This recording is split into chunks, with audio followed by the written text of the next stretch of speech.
GM. GM. So, daily levels. Let's take a look and update some of these charts. Today is Friday, and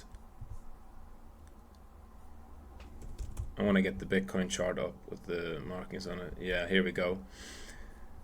So, Bitcoin remains below the monthly open. In fact, I don't like that chart. This is my volume profile chart, the main one that I've been using. So, Bitcoin, daily chart, candle close, bearish. That is 3 bearish candles in this structure already. The 72k breakdown, the 67k breakdown, which closed below the swing low, and then after an attempt to rally on the Wednesday, a full retrace, closing lower. This is going lower, right? Now, how low? We don't know. You can see when price starts to grind lower like this, it tends to finish with a capitulation. I talked before about how Ethereum was particularly worrying in that Ethereum has a massive open interest buildup. So you can see over here. ETH has a big buildup of open interest, and yet price is still kind of grinding lower ominously. Since before the ETF news, it's still up 30%. There's still 2.6 billion of open interest added.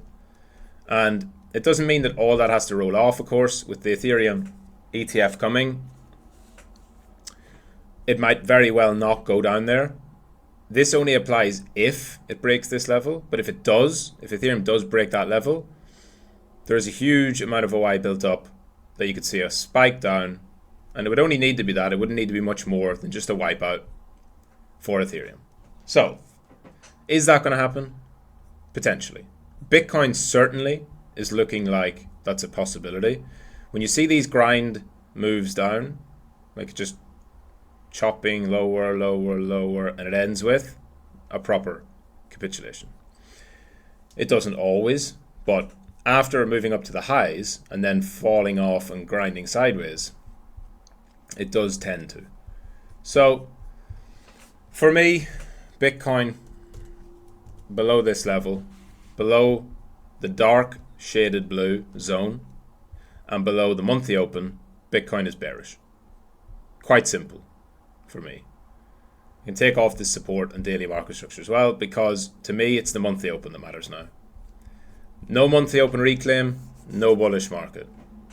Now, purely from a perspective of psychology, I don't really like these setups that much, because when it looks so bad, and it's undeniable here, it looks like shit, that's often the worst place to actually be positioning yourself for a trade, because it could chop around here and squeeze. It could grind higher and higher and higher. It's not necessarily going to reward you right away. It could do that, and then fall over later. It could even rally all the way up, back to the 2021 all-time high, lower high, and down we go. Seen that before. So, regardless of whether it grinds sideways and chops and breaks down, moves up, squeezes really hard as people pile into shorts here, squeeze them all the way up, pumps them down. Where did we see that? Just a moment ago, just a few days ago, right? Big bearish breakdown. People get themselves too short, squeeze them all the way up. Oh, we're bullish again. Nope, all the way back down. So, never take anything for granted. That would also be a retest of the old point of control. That would be a retest of the 2021 all-time high. It would take out some stops from here. Would not be surprised to see a pump up there. And I would not consider a pump up there to be bullish unless it can break above 70. So, just be mindful of that. Look where Bitcoin is now. Understand that there's a high here and a low here, and it can go up, down, before it eventually falls over. That's even if it's going to fall over. It might not, right? I'll take you back to this move here. We declined, look bearish, pushed up, big collapse all the way down. Everyone's like, oh, choppy grind. Look at this. See the way it's grinding sideways here? It's just Slowly, slowly, slowly. That's what we're doing right now. And at this point, everyone's like, oh, it's going lower. It's going lower. What did it do? Never went lower. So it doesn't have to do anything.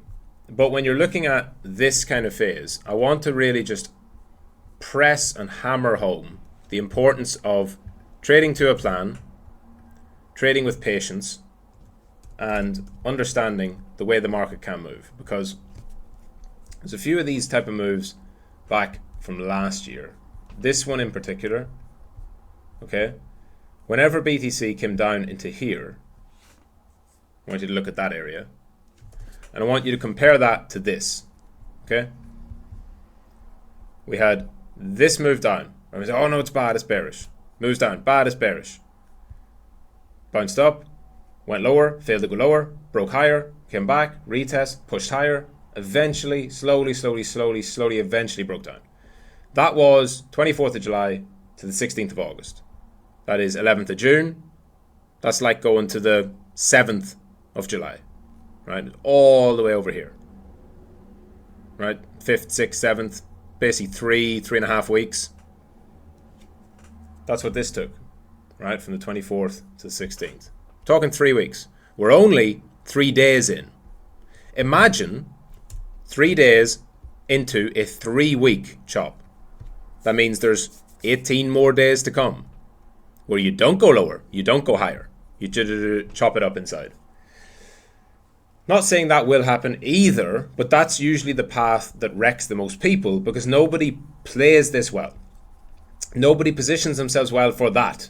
It's a low time frame traders. Scalpers, day traders who trade with low time frame, quick moves in and out, they'll probably do pretty well in that.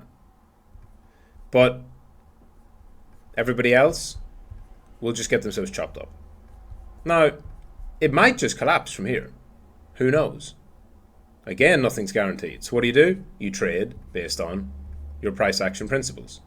If you go back to this example and you look at it, you're looking for confirmation of a breakdown and then continuation, right? So what does that look like? You're looking for a break of structure or a MSB that leads to further weakness. That's important, leading to further weakness. There was an MSB over here, right? There was the swing low, price broke down, that was bearish. Did it lead to further weakness? No. Immediate bounce, sweeps it out, and holds. So instead of going down and continuing lower, it actually did the opposite. Then it sets a new swing low. And the very next time we came back, what did it do? Broke through it, weak, weak, weak. Right, so just weakness trending lower after the breakout. And boom, away it goes. And even if you just took both of these, if you took that as a bearish signal and got short, that's fine. Break down through the range, close near the lows, it'd be fine to go short there. You take one stop loss, maybe your stop is there, maybe your stop is there. Cool, you lose once, you win the second time. But you notice how in all of this structure, all of this chop, just using a 4-hour chart, you only had 2 signals. It broke once here, and then you redraw your structure level based on a candle close, and it broke once here. And that was it. So you didn't have to chop yourself up. If you're trying to catch the big short, right, the big liquidation candle, you said to wait. Now where are we at here? Let's do the same thing. So I've obviously got the volume profile on as well. I think the price is going to go lower. We have from this swing low, the lowest point over here, we had our structure break over here. That's where the 4-hour chart broke. Same thing. If you had a good short, got squeezed up, came back down. We have not, repeat, not had a break yet. We're waiting for the second break. A new swing low was formed because the previous one broke. And because of the bearish reaction, if price does come back here and break through that, I would expect, if it closes there, I would then expect, most likely, that leads to an unwind to the 62, 63 area. But it hasn't yet. The level to watch for me is 66,220. That would be the 4-hour swing level breaking if candle close down to 62. If that doesn't happen, no trigger. I'll take you back once again, right? No matter how bad it looks, remember this level, we rallied up, we came back. Oh, it looked bad there. It looked bad here. It looked bad even there. None of them broke and closed below the dotted line. No trigger. What did price do? Pushed all the way through. What did I just say to you a minute ago? What could happen? What could happen would be what? We don't break there yet. Maybe we sweep below it, we hold. And what does it do? It rallies up to, I need to make this a little bit cleaner. It rallies up to the 2021 all-time high. If this level holds, you can easily see it move up before eventually coming down, even if it is going to go down. Just like in this range, when it hangs around at the lows and looks bad, but it fails to break, it pushes through. Took some stops to the side, and then it was ready. So wait for confirmation based on whatever your systems are. It's absolutely fine, by the way, to be building positions here if you have that as one of your trade setups, right? Me, for example, I do look at the loss of this value area as a clear reason to short. So this area here, the dark blue shaded zone, we've lost that. Price was trading inside of that for weeks and weeks and weeks. We lost it, briefly tried to reclaim it, lost it again. So I do think the red path shouldn't happen based on the volume side of things. It actually should just go no higher than the monthly open. But if you want to see a place for your stop, it's probably there. Should not go there, should not even reclaim the blue zone, and actually should just trend down to 62. That's where it should go. Now, of course, if it tries to break lower and reverses, you'll probably see the red path. But keep it simple. BTC is bearish from the volume perspective, volume profile. And it needs one more confirmation here, where I've set the alert. Breaking a swing low below there, almost certainly goes right the way down to 62 or 63. Maybe all at once, maybe it's a collapse candle, or maybe it just is a slow, choppy grind, but I do expect that it would get there if that were to happen. Now that's the chart, okay? Where does the chart become bullish again? Let's zoom out. We've had multiple bearish confirmations on the daily, mostly based around the candle closes, as you can see here. Candle closes, several bearish closes below that swing level. Now, it's not like it's crazy panic stations yet. You look at Bitcoin, it's still at 67. That's fine, right? Dropping back down would just be good bullish consolidation.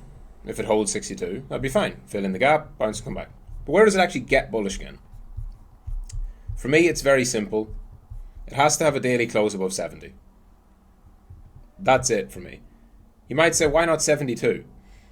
I would say yes, obviously 72 is like your double confirmation. 72 is where you're no doubt bullish. But everything we've seen this week, from the Monday failed rally, to the Tuesday heavy sell-off, to Wednesday FOMC and inflation data, which couldn't get us above, all of this, some of it good news, by the way, like inflation. So all the good news and the bad news has meant we cannot get above 70 at this stage. If we turn around and get above 70 in a relatively short space of time, like say in the next week, I would consider this to be a completed trap. It should not be back above 70 so soon, and I think that would be a big bullish sign for the market. There's loads of bullish stuff going on in the market. And I said this yesterday in trading analysis. I want to revisit it. So, price action very reminiscent of last summer, where we get lots of good news. So in last summer, Ripple had a favorable judgment against the SEC, and Grayscale did too. This was the Ripple news here, that candle, 13th of July.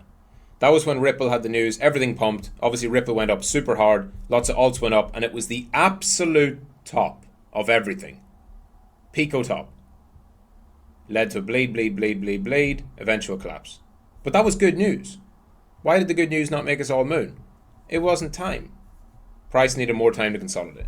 Then, here, this pump was Grayscale winning against the SEC. This is what led to the ETFs being approved. Gensler himself said it. If it wasn't for that court ruling, he would not have approved the ETFs. So that's a fucking massive big news. And yet, it retraced 2 days later. Reason being, the market was not ready. You have to understand positions need to be built. If there is, and this is testing. Price tried to go higher. It tested it. It pushed up. It fairly tried to test. People were saying, okay, buy and sell up here? Nope. Not enough buying pressure. Too much selling pressure. Back down it goes. It's supply and demand. There was an imbalance. It was not ready to move. It came back to balance. Where it chop, and eventually the bulls started to build up the energy, and away we go. So, I didn't mean to refresh that. Twat. So,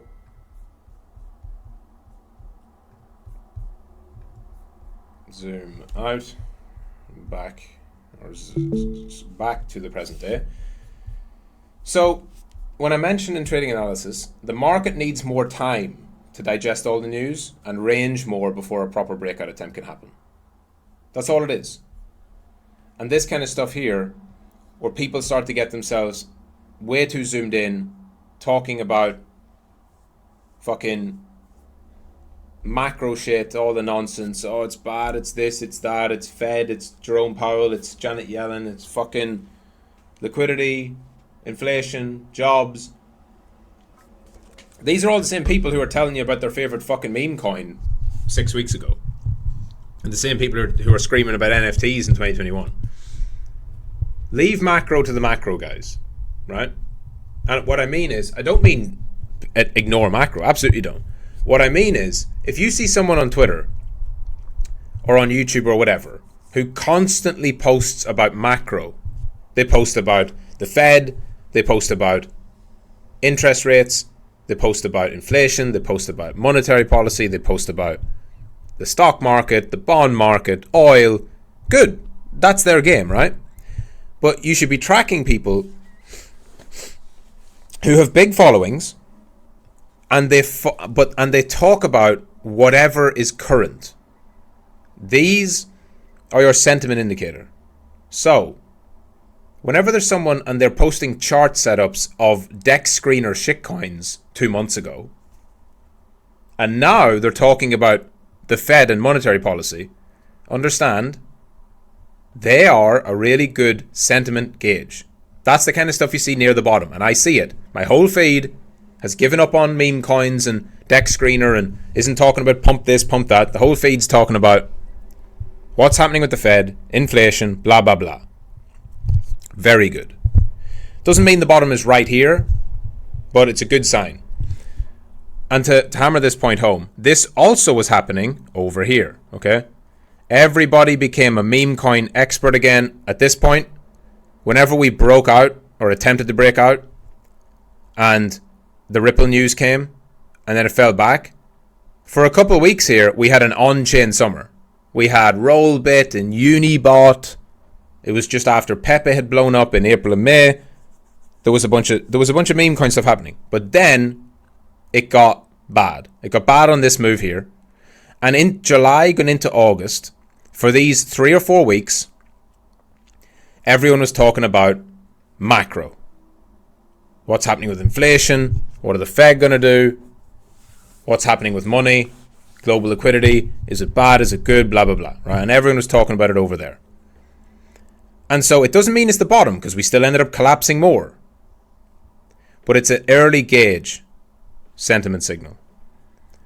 And understand as well that people become more experienced in the markets, right? So the more time you spend trading, the more things you find out about. And once you start hearing about the Fed and you see how much the price moves whenever there's inflation numbers, of course, naturally you're going to look at it. So that's where we're at. Nothing's going to happen today, almost certainly. bit of up movement, bit of down movement, sure. If there is a breakdown, I don't see it really going much below 65. If there is a move up, I don't see it going much above 68. I think that barring some kind of catalyst, today is probably going to be a choppy day, because yesterday we had a big move and Wednesday we had a big move. So on Wednesday we had a massive move up and down. Yesterday we had a big move down, relatively obviously. It's not an enormous move. Today everyone's, this is it, big collapse, big pump. Fucking nothing. Probably nothing today. Doesn't mean take your eyes off it. If there's setups, take the setups. Probably nothing today. Probably nothing on the weekend, because weekends get quiet. And then next week we likely move towards some directional move. And that's it. Check the ETF flows, as we do. That's a good habit. Part of my process. Big outflows yesterday, 226. Nothing surprising. Love to see this, because I think that people just have this completely wrong. First of all, the net total inflows is up. A few weeks ago this was 12 billion, it's now 15. That's massive. 3 billion has flown in since May, by the way. Since March, sorry. So, 3 billion extra has flowed into the ETFs, even as price has been consolidating. Assuming that that's accumulation, which it must be, then looks good. ETFs keep buying, as long as we can push beyond that. In the shorter term, anytime there's these outflows, people get panic. Oh my God, no, it's bad, this is it, fucking it's all over, they're dumping on you. No. It's gone from 12 billion to 15 billion in the last 3 months. The outflows are just the same as the fucking inflows. Can't have inflows every day, some days you have outflows. But when you have outflows and price looks a bit weak, people just get themselves all caught up in their bearish ideas. So I love to see this all happening at 66, 67. Let's see how it goes. If it drops down towards the lows, you'll probably see people getting even more bearish, which might set up some better ideas, better trades. Full focus though. I think we are weeks at most away from a massive pump. And you want to be well positioned for that. So don't allow yourself to get caught up in all the bearish propaganda. It is bearish on low time frames. That does not mean that the next 6 months is bearish. Almost certainly, the next 6 months provides much higher prices for Bitcoin and ETH especially. And of course, if that happens, also go up too. So stay locked in.